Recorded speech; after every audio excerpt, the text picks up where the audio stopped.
So ayan mga kadagat, panibagong gabi na naman sa ating pamamana.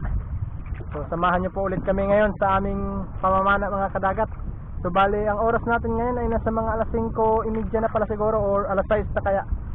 So kasama ko po ngayon si Seafood Hunter. Ayan mga kadagat. At si Otol Kevin. Ayan. So bali may hinihintay pa ako mga kadagat. Yung si Kadagat Raymond. Bali hinihintay pa namin dahil nagagayak pa. So ayan mga kadagat, sana po ay samahan niyo po ulit kami ngayon sa aming pamamana. Ayan mga kadagat, abang-abang na lang po. Welcome back mga kadagat.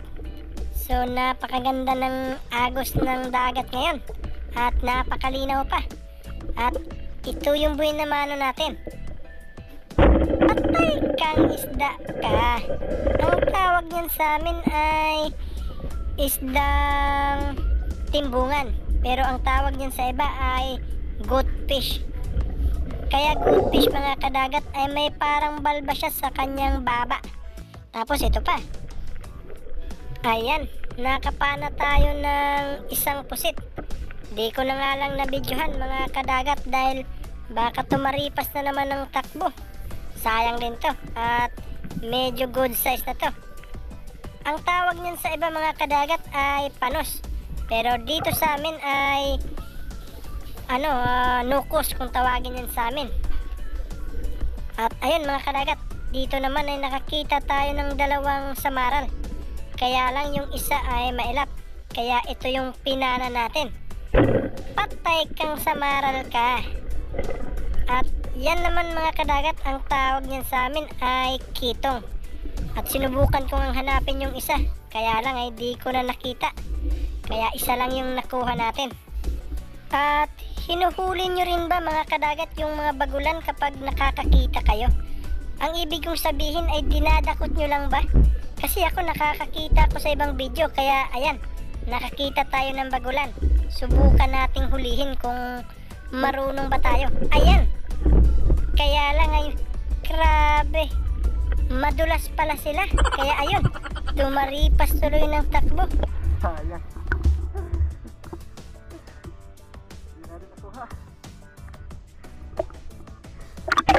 Tapos dito naman mga kadagat ay nakakita tayo ng ayun, isang dalagang bukid pero nasa sa dagat.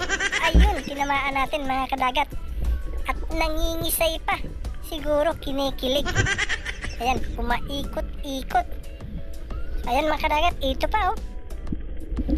Kaya lang ay parang mailap. Ayaw magpalapit, kaya pinabayaan ko na lang. Ito na lang. Patay kang budlatan ka. Ayan, ayos na rin yung pang-ulam mga kadagat. Sana ay makadagdag pa tayo para may pangbenta rin. Tapos ayan mga kadagat, nakapana ulit tayo ng medyo malaking pusit. Siguro nasa mga 300 grams na yan mga kadagat. Kaya tulad ng dati, di ko rin nabidyohan dahil baka tumaripas ulit ng takbo. Pangbenta na natin yun. Tapos ito pa, patay kang isda ka na naman. Ayan, goatfish na naman mga kadagat, o mas kilalang timbungan dito sa amin. Ayos, pangbenta rin to dahil ang kilo nito sa amin ay nasa 180. Tapos ayan, hinahabol natin yung isdang barakuda mga kadagat. Ayan, malapit na. Patay kang barakuda ka. Ayan, di siya gaano kalaki mga kadagat, pero sigurado na ang pang-ulam dyan. Kaya pinana na natin. Tapos ayan mga kadagat, nakakita ulit tayo ng dalagang bukid. Patay kang dalagang bukid ka, pero nandito ka sa dagat. Ayan, dalagang bukid pero nandito siya sa dagat. Naligaw siguro to mga kadagat. Tapos ito pa, ayun oh, patay. Ay, di pala natin tinamaan mga kadagat. Sayang, pang-ulam na rin sana yun. Tapos ito mga kadagat, pang-ulam din. At dito mga kadagat, sinubukan kong dakutin lang siya. Nakahiga kasi, kaya ayan, dinakot ko tapos nakawala. Tapos, ayan mga kadagat, hinanap ko kung nasaan na. Ayan oh, nasa buhanginan pala. Ayun, dinakot ko ulit. Kaya ayan, nakuha natin mga kadagat. Kala ko dito nakakapasok sa buhanginan. Mabuti na lang at napansin natin na medyo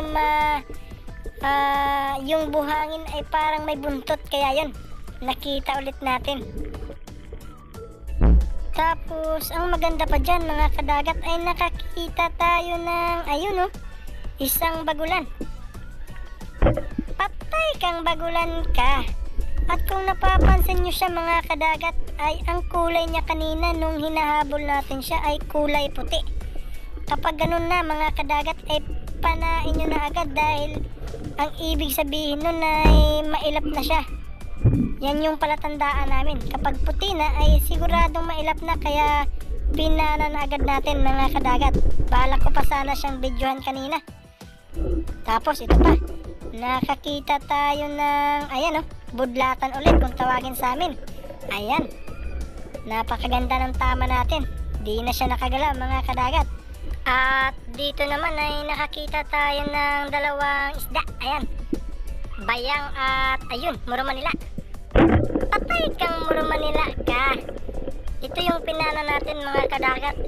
Bukod kasi sa medyo malaki na rin siya at medyo mahal din yan kaysa sa bayang. Yung bayang dito sa amin ay pinapang-ulam lang namin yun, kaya bihira lang kasi ang bumibili nun, kaya di ko na siya pinana. At dito naman mga kadagat ay nakakita tayo ng dalawang tagbago kung tawagin sa amin. Ayan oh. At napakaganda ng plano natin dito mga kadagat dahil ayan, tinusok ko na muna bago ko kalabitin yung trigger natin para ayan, dalawa natin silang makuha. Kaya lang, ayun, di natin tinamaan. Ang masaklap pa dito mga kadagat ay di natin mahugot yung pala natin, kaya ayun, naiwan natin.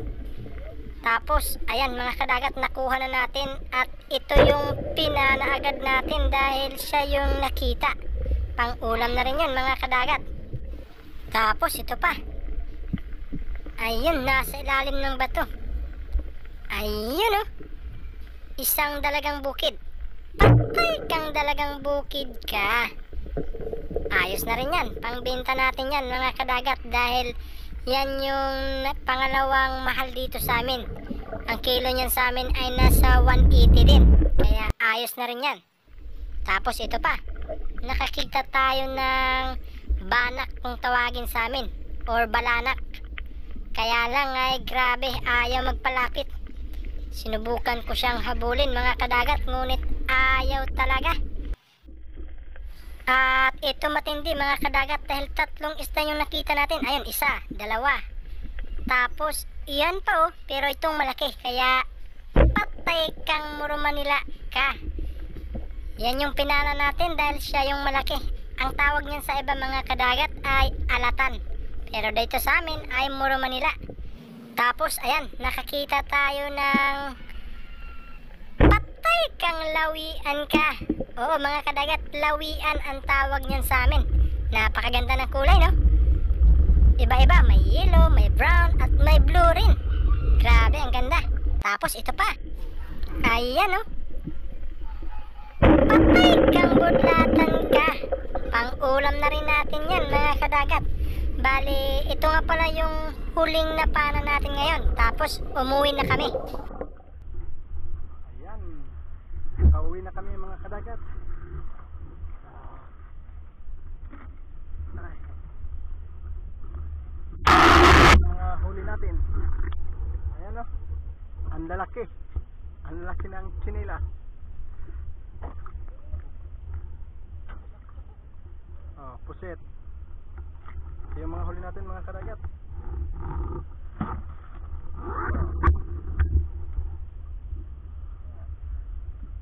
Dalawa sana yung bagula natin. Kaya lang ay pinagpraktisan natin yung isa kanina. Kaya ayun, tumaripas tuloy ng takbo. Ayan mga kadagat, magandang araw na naman ulit sa inyo. So bali, ito na po yung mga nahuli natin sa gabi.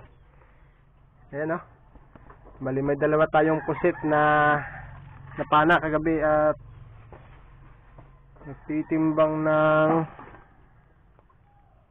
6 grams mga kadagat. Tapos yan pa oh. May ano rin tayo, isang bagulan.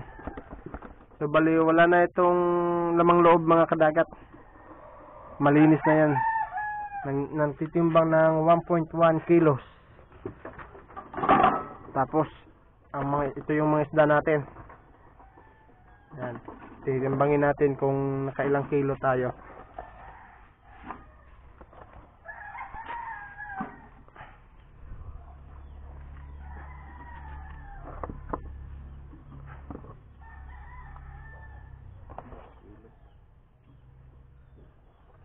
Ayan. 2.4 kilos yung isda natin. So ayos na rin mga kadagat. Ito na yung sinasabi nila na may pang-ulam na, may pang-benta pa. So ayan mga kadagat. Maraming salamat. Ito nga pala mga kadagat yung huli ng putol ko mga kadagat. Putol kong hulog. Mga pusit. Ayan o. 2 kilong pusit. So ayan mga kadagat, hanggang dito na lang po.